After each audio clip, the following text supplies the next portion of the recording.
আরে আপনার মেয়ে তো অন্তঃসত্ত্বা। মাইয়া দিয়ে দেও ব্যবসা করে এখন বাজার করে লয়ে যেতেছে, কি সব কি মায়ের টাকা দিয়ে নাকি? আমার তো ভাবতেও লজ্জা লাগছে, টাকার লেগে যে মানুষ এত নিচে নামতে পারে এটা তো ভাবতে পারি নাই। সি আজমল মিয়া, এটা আমি কি শুনলাম?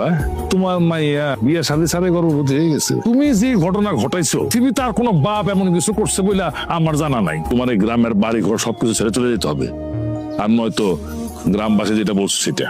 আপনারা কোথাও যাবেন না। তুমি কি? আমি রাজু, দক্ষিণ পাড়ার মোল্লা পরিবারের সন্তান। তুমি আমাকে যাইতে বাধা দিতেছ কেন বাপ? কারণ আমি সুমায়াকে ভালোবাসি। সুমায়ের গর্ভে যদি সন্তানও থাকে তাহলে ওকে আমি বিয়ে করব, আমার কোনো আপত্তি নেই। মেয়ে তো তোমার অনেক বড় হয়ে গেছে দেখি। এবারে এইচএসসি পরীক্ষা দিব, দোয়া করেন। হ্যাঁ অবশ্যই। তোমার বাসার সামনে আসি।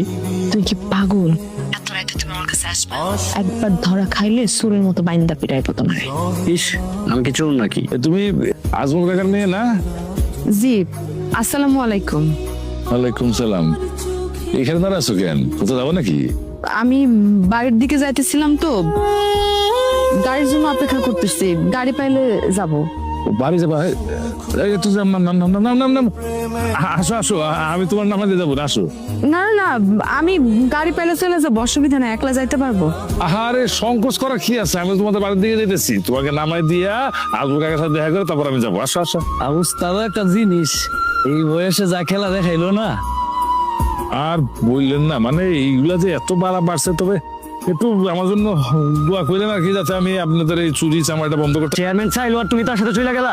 আমি কি ইচ্ছা করে গেছি? হ্যাঁ, তুমি ইচ্ছা করে গেছো। বাস বাঘের বাচ্চা, পুরুষ মানুষ দুনিয়া বেঁচে থাকতে হইলে বাঘের মতো বাঁচতে হইব, তেলা পোকার মতো বেঁচে থাকে কোনো লাভ নাই। সারাত কই আসিলি? কইছিলি তুই? হাক, তোর এগুলো কিসের দাগ? কিসের দাগ বুঝতে পারতেছ না? সাবালক মাইয়া সারাত কই আসিল? সারাত সি রে, আমার মান সম্মান সব ধুলাই মিশাই দিয়েছে।